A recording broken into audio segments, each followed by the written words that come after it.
including audio. Okay. I just was greasing the edges of the spill olive oil over everything.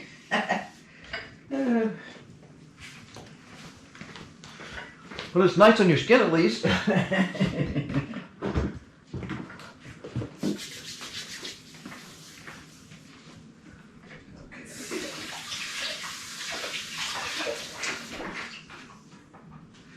you want help with this stuff now? Sure. Okay. Let me here's my glasses. I have my reading glasses, so it's a little wonky.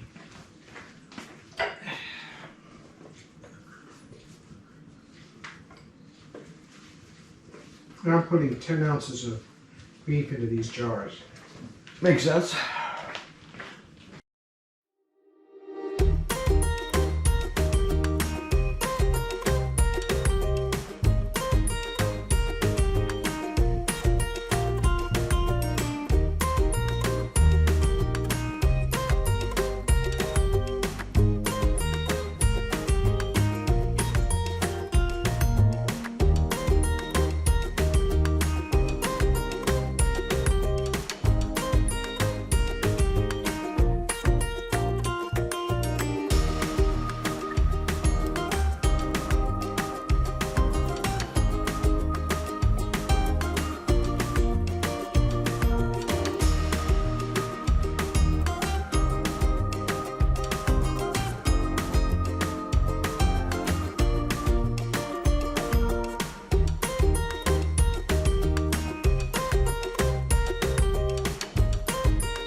Well, we're in the middle of making 11 quarts of beef stew. Yep, we call that fast food around here. That's fast food once we're done. Yeah, and we're actually doing it as part of our prep just because we like to have it on hand at all times, but also we can take it with us when we camp. There's nothing like a good bowl of stew that you have spent a whole, 10 minutes making. Yeah, it's a good thing. It is, it is. Makes your life a lot easier. He's my cook when we camp.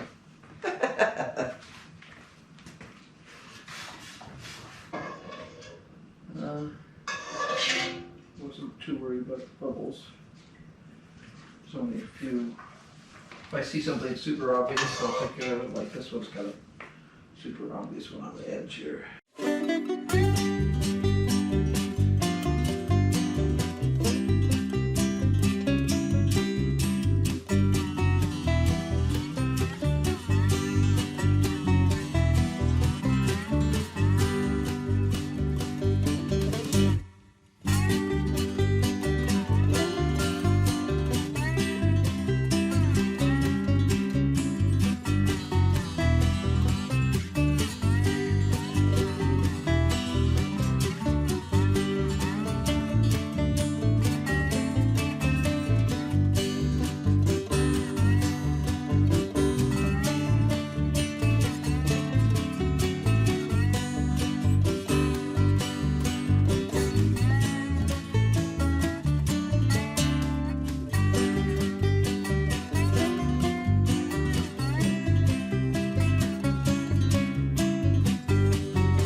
As soon as this is a steady stream of steam, I'll set the time for 10 minutes. Then at the end of that 10 minutes, I put on the weight. I think where the weight went. It's over on the right-hand side. Okay. There it is. And 15 pounds. And then once that starts jiggling, which means it's pressurized and ready to go, I will let it run for 90 minutes. And at the end of 90 minutes, we will have a whole stack of beef stew and a pint of potatoes. Potatoes don't need to be, I don't know if potatoes need to be cooked quite that long. They might. Certainly this long enough. It won't hurt them if they're cooked a little longer because we'll use them for mashed potatoes or something anyway. So that's it. Not really that complicated. It takes some time. But man, is it worth having fast food at the other end of this deal. So, until next time, be sure to like, subscribe, and hit that notification bell. And we'll see you later. Bye. Oh, and don't forget, keep on brainstorming because obviously we are planning ahead.